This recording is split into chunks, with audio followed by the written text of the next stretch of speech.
Pochamma, sir ఈసారి వాడు phone చెయ్యగానే ట్యాప్ చేయండి. Okay sir. నా కొడుకు దొరకని చెప్తాను వాడి సంగతి. ఏయ్, ఆగండి ఆగండి ఆగండి ఆగండి. ఏంటి పప్పు, పనులు మానేసి అందరూ ఫోన్ కోసం వెయిటింగా? ఏయ్ సిద్ధార్థ, నువ్వు చెప్పిన పనులన్నీ చేశాను కదా, ఇంకా నా వరాన్ని నాకు అప్పగించేయి. మూఢ వస్తే 3 నెలల దాకా ముహూర్తాలు లేవట. ఆహా, అయితే ఓ పని చెయ్యి, నువ్వు అర్జెంటుగా నీ పదవికి రాజీనామా చేసి రాజకీయాల నుంచి పర్మనెంట్గా తప్పుకో. రేయ్, ముక్కలు ముక్కలుగా నరికి పోగులు పెడతాను. వింటున్నాను కదా అని మీటింగ్ పెడుతున్నావా? ఓ ఓ, ఓ, గొంతు మారుతుందేంటి? ఆ? అది కాదయ్యా సిద్ధార్థ, ఇప్పుడు నా పదవితో నీకొచ్చిన ఇబ్బంది ఏంటి చెప్పు? ఇబ్బంది నాకు కాదు, జనానికి. మా నలుగురిని లోపల పంపించేస్తే పని అయిపోద్ది అనుకున్నావు కదా, అప్పుడే ఏమైంది పప్పు. ఇప్పుడు చూద్దుగా, ఇన్నాళ్ళు నేను ఒక్కడే నీకు శత్రువుని. ఇప్పుడు నాలాంటి వాళ్ళు 100,000 వేల కొద్దీ పుట్టుకొస్తారు. రాయ్, నిన్ను రాజకీయ గుండాన్ని తరిమి తరిమి కొడతాం. ఆడు మనందరిని అవలేగాలం చేసి ఈ చుట్టుపక్కలకెళ్ళి మాట్లాడుతున్నాడంట. మీరు కంటిన్యూ చెయ్యండి. సిద్ధార్థ, సరే అలాగే చేద్దాం. నా పదవి పోయినా నా వరం నాకు దక్కితే చాలు. కానీ గో గో గో, అందరూ ఊరుకోండి. ఆ మెగాఫోన్ ఇటు.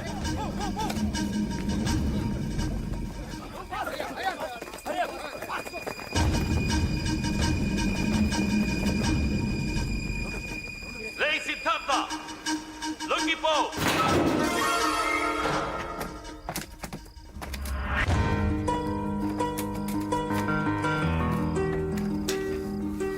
వరం,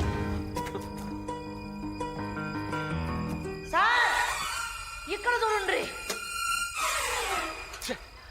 వీడు ఏకంగా పోలీస్ హెడ్ క్వార్టర్స్ కి బొక్క పెట్టాడు. ఇంతకంటే అవమానం ఉందా?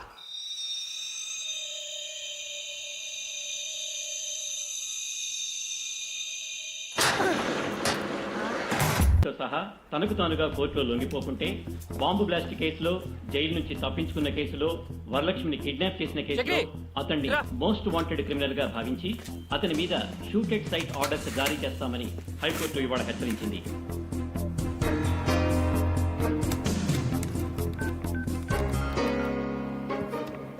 చెప్పరా, 48 గంటల లోపల లొంగిపోతే కనిపిస్తే కాల్చేయమని హైకోర్టు ఆర్డర్స్ పాస్ చేసింది. ఆ బాంబ్ బ్లాస్ట్ గురించి వివరాలు తెలుసుకున్నారా? నానిగాని అడ్డం పెట్టుకున్న పప్పు యాదవ్ గాడి మనల్ని కేసులు ఇరికించాడు. ఆ టైంలో వాడు వేరే కేసు మీద జైల్లో ఉన్నట్టు ఆధారాలు చూపించాడని రిమాండ్లో ఉన్న మన ఫ్రెండ్స్ చెప్పారు. రే, ఆ మొండి నానిగాడు నేను చంపడానికే బయటకు వచ్చానంట్రా, నువ్వు జాగ్రత్త. ఆడి సంగతి నేను చూసుకుంటా గానీ మనాలందరిని అలర్ట్ చెయ్యి. సరే. కోర్టు నాకు 48 గంటలు గడువు ఇచ్చింది. నేను నీకు 24 గంటలు గడువు ఇస్తున్నాను. మర్యాదగా నువ్వు చేసిన నేరం కోర్టులో ఒప్పుకోవాలి. నేరమా? నేను చేశానా? ఛా, నువ్వు చేసిన నేరాలు ఏదో పెద్ద లెక్క కాదనుకో. టెర్రరిస్టులుగా మా మీద మోపిన నేరాన్ని నువ్వు మర్యాదగా కోర్టులో ఒప్పుకోవాలి. నేనే మిమ్మల్ని ఇరికించానని చెప్పడానికి సాక్ష్యం ఏముందిరా? ఆ ఒంటి చేతి మొండి నానిగాడు నీ పక్కనే ఉండుంటాడే, వాడే సాక్ష్యం. రేయ్, రే మొండి, మర్యాదగా నిజం ఒప్పుకో, లేకపోతే ఒకసారి చెయ్యి పోగొట్టుకున్నావు, ఈసారి అన్ని సామాన్లు పోగొట్టుకుంటావు. రే పప్పు, వరలక్ష్మి ఒట్టిగా నా దగ్గరకు వచ్చింది, కానీ నీ దగ్గరకు మాత్రం ఒట్టిగా రాదు. 10 మందికి మంచి చేయటం కోసం నీలాంటోడికి చెడు చేయటానికి కూడా వెనకాడు.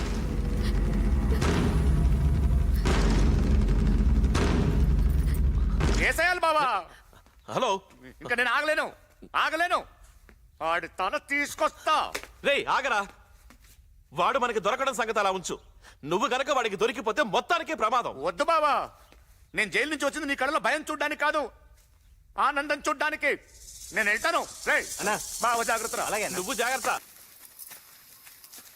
ఇందాక ఫోన్లో పప్పుతో ఏమన్నావు? మర్యాదగా కోర్టులో లొంగిపోమన్నాను. తర్వాత ఇంకేమన్నాను? అంతే కదా. లేదు లేదు, తర్వాత. ఓహో, అదే నీ సరదా. ఒప్పుకోపోతే వరలక్ష్మి ఒట్టిగా రాదన్నాను. అంటే 6వ క్లాస్ పాస్ అయ్యావు, ఆ మాత్రం తెలీదా? ఇదే మాట 6వ క్లాస్ పాస్ అయ్యా, ఇది వరకు ఎప్పుడు అన్నావు?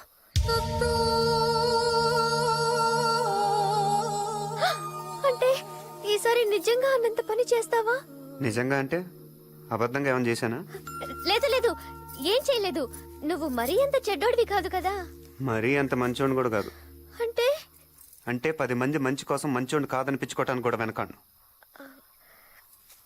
కొంచెం కన్ఫ్యూషన్ గా ఉంది.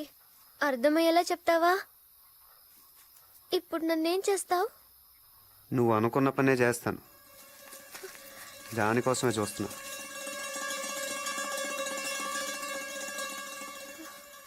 పప్పు దగ్గరికి వెళ్తావా? నిన్నే అడిగేది. పప్పు దగ్గరికి వెళ్తావా? ఓసారి అటు చూడు.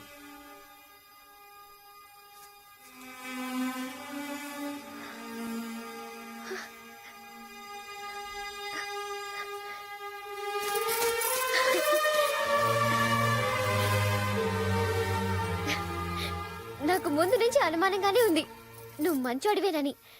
నన్ను కూడా ఏం చేయకుండానే వదిలేస్తున్నావు. ఆయనతో చెప్పి నిన్నేం అనొద్దంటానులే.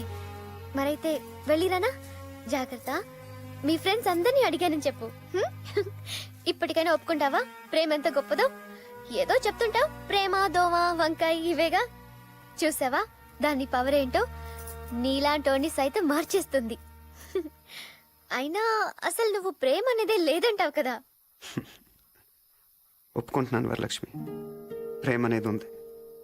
మరెక్కడో లేదు, ఇక్కడే నిలువెత్తు రూపంలో నీలోనే కనిపిస్తుంది. నీ ప్రేమను చూసి అందరూ గర్వపడాలి వరలక్ష్మి, జాలి పడకూడదు. పప్పు యాదవ్ ఒక గూండా, ఒక రౌడీ. ఇవాళ అతను చేసే తప్పులకు అతను ఒక్కడే బాధ్యుడు. రేపు అతను చేసుకుంటే నువ్వు కూడా భాగం పంచుకోవాల్సి వస్తుంది. నీలాంటి అమాయకులు ఆ గుండాలకు బలైపోయినా మా లక్ష్యం నెరవేరినట్టే. ఒక్కసారి ఆలోచించి వరలక్ష్మి.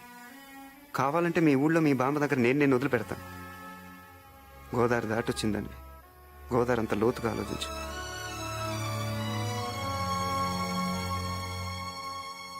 వరం వచ్చాయి, నువ్వు ఇటు వచ్చాయి వరం. ఈ రోజుతో వీడికి మూడింది. రేయ్, నా వరాన్ని అడ్డం పెట్టుకుని ఇన్నాళ్ళు నన్ను ఆడించావు. లేకపోతే ఎందరినో చిటికలో లేపేసిన వాడిని. నువ్వు నాకు లెక్క కాదు. వరం, నీకేం భయం లేదు. వచ్చేయ్. ఈ రోజు వీడి రక్తంతో నీ కాళ్లకు పారాణి రాస్తాను. వచ్చేయ్. రే రండ్రా, ఎక్కడ చచ్చారు? ఈ రోజు గుమ్మ ముందే పాతి పెట్టాలి. వచ్చేయ్ వరం, వచ్చేయ్.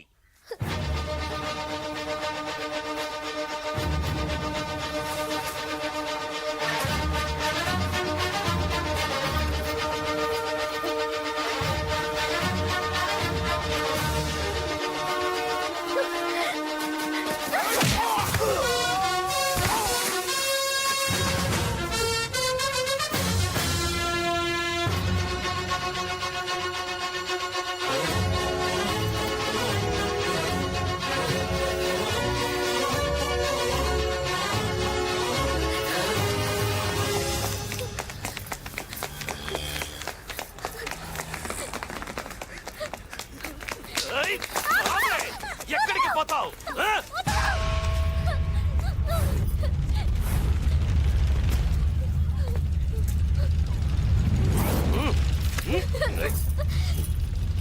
రేయ్, దీని కళ్ళ ముందే ఇటు ప్రాణాలు తీయండిరా.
ఏయ్, వద్దు.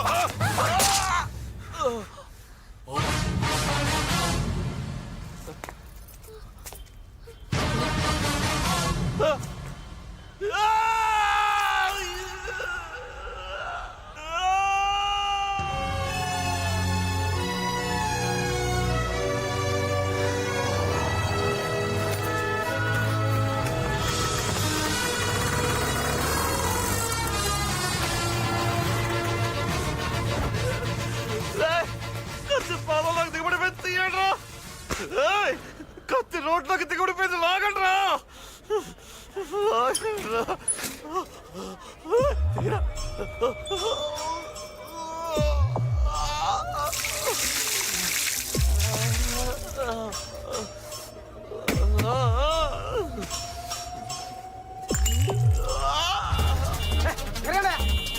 మీకే చెప్పేది వెళ్ళండి.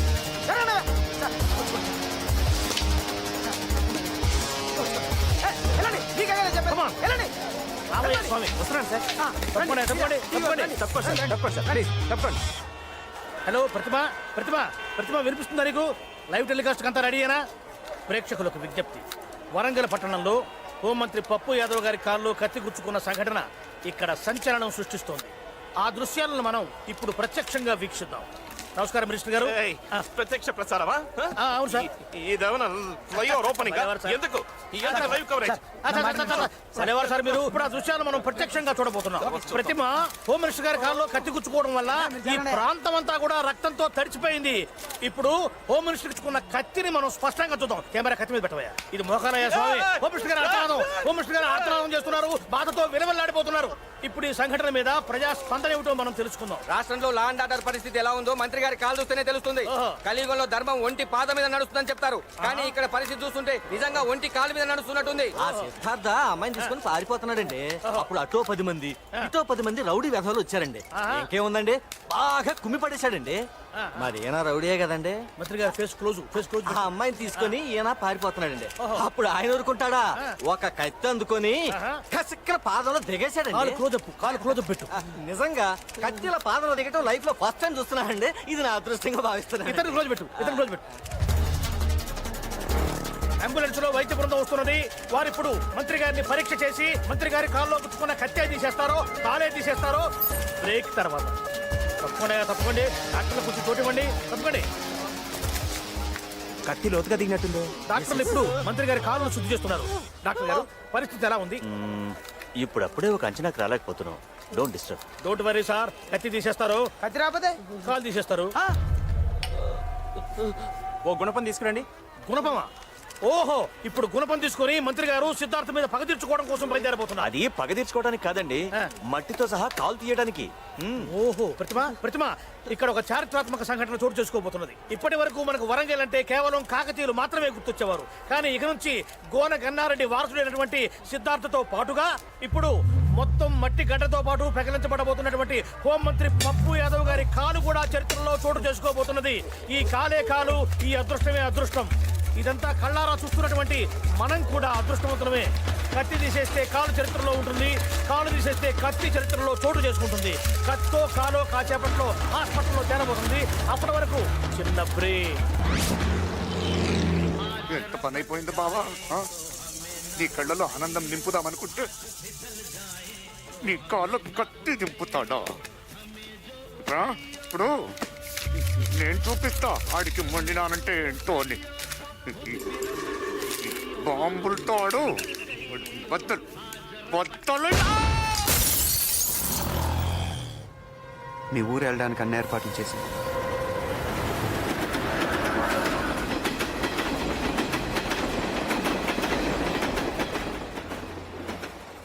పప్పు యాదవ్కి ఇప్పుడు దాకా నేను ఒక్కడిని శత్రువుని. ఇప్పుడు నువ్వు కూడా. అయినా నువ్వు మీ ఊరు చేరేలోగానే వాడిని కోటుగుమ్మ ఎక్కిస్తాను. మీ బామ్మని అడిగానని చెప్పు. గోదావరి దాటి ఇంత దూరం వచ్చావు. ఈసారి 7వ తరగతి కూడా దాటి